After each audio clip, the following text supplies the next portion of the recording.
The woman was already yelling before I even turned off the engine. "You can't be driving that thing here. It's against HOA regulations." I looked over my shoulder at her mid-50s, short bob haircut, sunglasses too big for her face, clipboard in hand like it was a badge. Classic HOA Karen. Her real name, Patrice Vollen. President of the Fairway Heights Homeowners Association and self-appointed queen of the cul-de-sac. I leaned back in my golf cart, letting the breeze roll through. "Afternoon, Patrice. You're looking fired up today." "Don't get smart with me, Zachary Lowell," she snapped, tapping her clipboard like it somehow proved her authority. "You're in violation. Golf carts are not permitted on community roads without a special use permit." "Special use permit?" I raised an eyebrow. "I'm driving on the edge of the golf course, private property." She crossed her arms. "That path is HOA maintained. You're trespassing." I almost laughed. "You sure about that?" She didn't flinch. 100%, you can't just drive wherever you want." "I'm calling the police." "You do that," I said, pulling a bottle of water from the cooler in the back of the cart. "Want one while you wait," she stormed off, muttering something about entitled men and rules not applying to everyone. I could see her already dialing. Let me rewind for a second.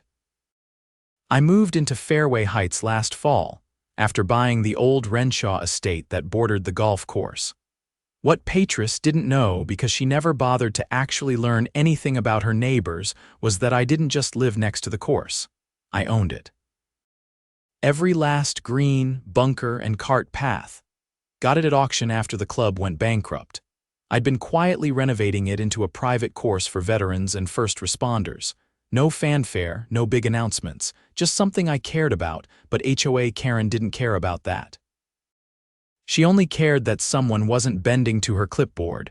15 minutes later, 2 squad cars rolled into the cul-de-sac. I was still in the cart, sipping a Coke now, waving politely as the officers got out. Patrice was already mid-rant, arms flailing. "He's been harassing residents, driving recklessly, and trespassing on association-managed land," she barked. Officer Menz walked over to me. "Afternoon, sir. Mind telling us what's going on?" "Not at all," I said, handing him a manila envelope from the cart's dashboard. "Here's the property deed. Includes the entire golf course, every path, and the land up to the HOA fencing line. Everything I've driven on is mine." Menz flipped through the paperwork, eyebrows rising. His partner looked over Patrice's shoulder at the golf cart like it was a spaceship. "You own the course?" Menz asked. "Yup, bought it last year, been fixing it up." Patrice's eyes bulged. "That's impossible. The HOA maintains the perimeter paths. That land is under our stewardship." "Nope," I said. "It was leased from the original course owner. Lease expired 7 years ago." "You can check the county records." Patrice's face flushed so red I thought steam might come out her ears. "He's lying." Menz handed her the documents. "Ma'am, this all looks legitimate. Doesn't appear to be any violation here." "But he has no right to, ma'am," Menz said more firmly. "There's no crime here. If you continue to make false reports, that could become a serious issue." She turned on her heel and stormed back to her house, slamming the door behind her. I waved at the officers as they left, then turned the key in the cart. I had 9 holes left to inspect, and something told me Patrice wasn't done yet. 3 mornings later, a certified letter showed up in my mailbox hand, delivered by a teenager in a red hoodie who looked like he'd rather be anywhere else. Return address: Fairway Heights Homeowners Association. Patrice's fingerprints were all over it. I opened it on the front porch, coffee in one hand, boots still muddy from walking the back 9. Inside was a formal notice of non-compliance and intent to fine, citing a supposed ordinance about unapproved commercial activity within HOA-adjacent common areas. It claimed my use of the golf course was a violation of community standards and that I owed $1,200 in fines, due within 15 days. I folded the letter and looked out across the fairway. My fairway, they were escalating, and now they were trying to reframe the entire golf course as some kind of illegal business. I didn't even accept public memberships, it was donation only and invitation based. No signage, no traffic, no advertisements. Just a few veterans enjoying a peaceful game. I walked back inside, tossed the letter on the counter, and called my lawyer. "Sounds like they're fishing," she said after reading the scanned copy I emailed her. "But if they're calling it commercial activity, they'll need to prove it, which they can't. You're not selling access." "Patrice isn't trying to make a case," I said. "She's trying to make noise." She sighed. "Then let's make some of our own. I'll draft a cease and desist. If they try to collect a fine they have no authority to impose, we can go after them for harassment." I agreed, but something felt off. Harassment was one thing. But this letter had an unusual attachment. A blurry photo taken from what looked like a second-story window, showing two veterans walking along the 10th hole with golf bags slung over their shoulders. It was time-stamped and labeled evidence of unauthorized recreational traffic. Someone was watching us. The next day, I installed 2 trail cams in the tall pines along the rear property line. They were motion-triggered and discreet, angled toward the houses that backed onto the course. I wasn't looking to invade anyone's privacy, but if someone was spying, I wanted to know. It only took 48 hours. One of the cameras caught a man early 60s, gray windbreaker, large telephoto lens crouched in the bushes just behind the Vollen residence's fence. I recognized him from the HOA roster, Marvin Keller, head of Community Standards Enforcement. I'd seen him once before, measuring someone's mailbox with a tape measure. He was taking pictures through the trees, of my guests. I saved the footage and printed stills. Now it wasn't just harassment. It was stalking, and if he was taking photos of people on private property without their consent, that was a legal problem. I drove down to the sheriff's department and filed a report. The deputy took one look at the photos and nodded. "That's a problem," he said. "Especially if he entered your property line. Even leaning over the fence with a camera can count as trespassing if he's targeting people." I handed over the footage and gave a statement. The deputy promised to follow up. That evening, a patrol car pulled up outside Marvin Keller's house. I watched from my porch as he stepped outside, flustered, adjusting his belt and trying to look casual. The deputy talked to him for a good 10 minutes. Marvin kept gesturing toward the course like it owed him money. 2 days later, I got another letter. This one was even more desperate. Patrice accused me of creating a hostile environment through the weaponization of legal intimidation, and claimed that I had compromised the safety and privacy of the community. She attached a new fine, $2,500, citing a fabricated clause about visual pollution and unauthorized surveillance. That last part made me laugh out loud. Surveillance? I had cameras on my own land. Meanwhile, her people were the ones hiding in bushes with zoom lenses.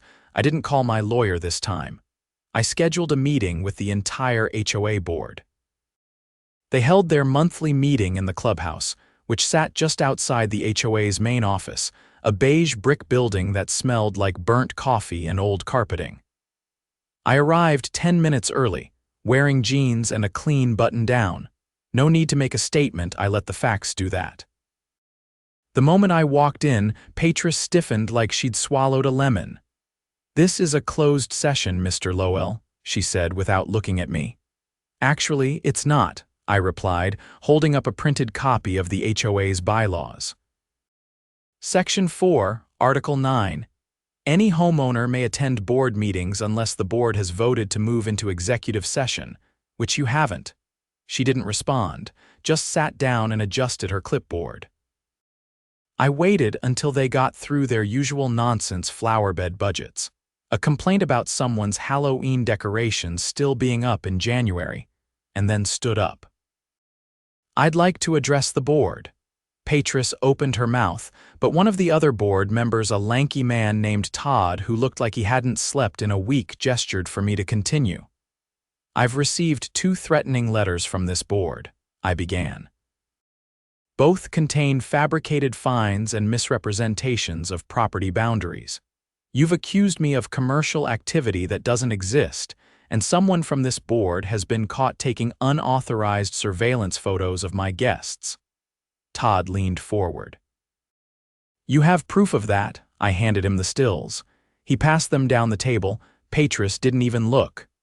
I've filed a police report, I continued. And if this harassment persists, I'm prepared to file a civil suit for defamation, stalking, and attempted extortion. You have no jurisdiction over my property, and the golf course is not under HOA governance. Patrice finally looked up. This isn't about your land, it's about community harmony. Your actions disrupt the balance of our neighborhood. I tilted my head. You mean inviting veterans to play a quiet game of golf? That's the disruption? You're making a spectacle, she snapped. You're undermining the authority of this board. There it was. The truth finally out. Todd cleared his throat. Patrice, is it true Keller was taking pictures? She didn't answer. Patrice, he said again, firmer this time. She folded her arms. I authorized it. We had to document the traffic. Todd exhaled sharply, rubbing his temple. Another board member, a woman with a notepad full of crossed-out garden complaints, looked visibly uncomfortable. I reached into my folder and pulled out the cease and desist my lawyer had drafted. This has already been filed. If I receive another letter from this board, we'll proceed to court. And Marvin Keller will be subpoenaed. No one said anything for a long moment. Then Todd looked around the table. I motion we suspend all enforcement actions related to Mr. Lowell's property pending legal review. The woman with the notepad nodded. Seconded. Patrice's pen hovered in the air like a dagger. You can't, we just did, Todd said, and banged the gavel they kept purely for drama. I walked out without another word. Outside, the air was cool and quiet. The moon cast long shadows across the fairway. My fairway. And far off, near the sixth hole, I saw two veterans teeing off under the twilight sky, laughing about something I couldn't hear. Let them try again. I was just getting started. The knock came just before sunrise. Not a polite knock, heavy, urgent, 3 solid thuds that echoed through the foyer like someone meant business. I was on my second cup of coffee, still wearing sweatpants and an old Navy PT shirt when I opened the door. 2 uniformed deputies stood on the porch, both of them stone-faced. The taller one adjusted his duty belt. Mr. Lowell, he asked. That's me. We're here regarding a criminal complaint filed by the Fairway Heights Homeowners Association, he said, pulling a folded document from his vest pocket. They've alleged illegal land alteration on protected easement zones. I stared at them. You're kidding. The shorter deputy glanced at the paperwork. They're claiming you've been grading land beyond your property line, disturbing utility access routes, and obstructing drainage infrastructure. It took every ounce of patience not to laugh. You mean the gravel path I cleared on the north side of the 7th tee box? That's what it says, the tall one replied, handing me the complaint. I skimmed it. Patrice had really gone for it this time. She'd filed a sworn statement claiming I'd destroyed a shared drainage culvert and removed survey flags marking a public utility corridor. The language was loaded words like reckless, malicious, and intentional damage of civic infrastructure. She's accusing me of damaging a culvert that's on my own land, I asked. The short deputy shrugged. We're just here to follow up. If you've got anything to show us, we'll take a look and file a report. So I gave them the tour. We walked the gravel path behind the 7th hole. I showed them where I'd graded a shallow slope to level the ground for a new bench and trash can both paid for out of my own pocket. Then I pointed to the culvert in question. It was stainless steel, freshly installed and still gleaming, with proper runoff channels lined in stone. There was a brand new erosion mat laid down, and a visible property marker bright orange paint on a rebar stake just 2 feet beyond it. I handed them a copy of my property survey along with the installation permit from the county. The taller deputy flipped through the pages, then looked back at the culvert. This is better than what the county installs, he said. Appreciate that, I replied. They left without saying much else, but I could see the frustration in their eyes. They'd been dragged out here over nothing. Again, by mid-morning, I got a call from my lawyer's assistant. "You're going to want to see this," she said. She emailed me a scanned affidavit.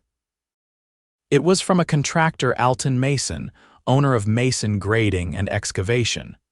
He'd been the one to install the culvert. And he just submitted a sworn statement to the county clerk's office saying that, 2 weeks ago, someone identifying themselves as a fairway right-of-way inspector tried to bribe his crew to stop work. Offered them $500 each to walk off the job and let the HOA handle it. They'd refused, of course. Alton was a straight shooter, but now it was in writing. Someone from the HOA had impersonated a government official and attempted to interfere in a permitted construction project. That wasn't just sleazy, it was a felony. I forwarded the document to the sheriff's office. Within hours, a detective reached out. "We're opening an investigation," he said. "You'll be hearing from us soon." The next day, an unmarked car parked in front of Marvin Keller's house. 2 plainclothes investigators went inside. They stayed for nearly an hour. By the time they came back out, Marvin's face had lost all its color. He stood on his porch, arms limp at his sides, watching them go with the look of a man who knew the floor was about to collapse beneath him. That evening, a meeting notice was posted on the HOA website. An emergency session had been scheduled for the following night. The agenda was vague, just administrative matters requiring urgent review. I went. The clubhouse was packed. Not just board members and their usual tag-alongs, actual residents. People I hadn't seen before. Older couples, young families, even a handful of folks who lived 2 streets over and usually kept to themselves. Word had spread. Patrice was already seated at the head table, flanked by her usual allies. She didn't look up as I entered. Her nails tapped the table in a steady rhythm, fast and sharp. Todd sat 2 seats down, flipping through a folder with visible discomfort. The meeting opened with the usual procedural nonsense roll call, approval of the last meeting's minutes, but it didn't stay polite for long. One of the residents stood up. I recognized her as Mrs. Hanley, who lived on the corner of Pinecrest and Fairway Drive. "I'd like to know why our HOA dues are being used to send police after someone who hasn't broken any laws." Heads turned. Patrice cleared her throat, but before she could speak, another hand shot up. "Is it true someone from the board tried to bribe a construction crew?" asked a man in a windbreaker. Patrice waved her hand. "That's a fabrication. We're investigating that claim internally." Todd looked up. "I reviewed the affidavit. It's not a fabrication." Patrice's jaw tightened. "Was it you?" someone else asked. She didn't answer. Then a voice from the back, a woman holding a toddler on her hip, called out, "We moved here because we thought this place was peaceful. Now we've got cops showing up every week." That did it. The room erupted. People started shouting questions. Someone demanded to see the HOA's budget breakdown for legal expenses. Another asked why surveillance photos were being taken of private citizens. Patrice tried to gavel them down, but it was useless. I waited until the noise died down, then stepped forward. "I'm not here to stir anything up," I said. "But I will say this: what's happening isn't just wrong, it's criminal. Impersonating a county official is a felony, so is filing false complaints. If you think this ends with a slap on the wrist, you're mistaken." Patrice stood up, knocking her chair back. "You're not a board member, you have no standing to speak here." Todd stood too. "He's a homeowner, he has every right." She turned on him. "You're letting him hijack this entire meeting." "No," Todd said calmly. "You did that when you turned the HOA into your personal enforcement squad." That night, Patrice left the clubhouse through the back door. She didn't speak to anyone. Marvin wasn't there at all. The next morning, I got a call from the county prosecutor's office. Charges were being filed against Marvin Keller for impersonation of a county official and obstruction of lawful construction. They were still determining whether Patrice had been involved directly, but the evidence was substantial. By the end of the week, the HOA board voted quietly, without announcement, to suspend her indefinitely pending legal review. Todd was named interim president. He stopped by my house the next day, no clipboard, no attitude. "She'll fight it," he said. "But the board's turning." I nodded. "Let her. She overplayed her hand. She underestimated you." I gestured toward the course. A group of firefighters were finishing up on the 9th green. One of them waved. I waved back. She underestimated all of us.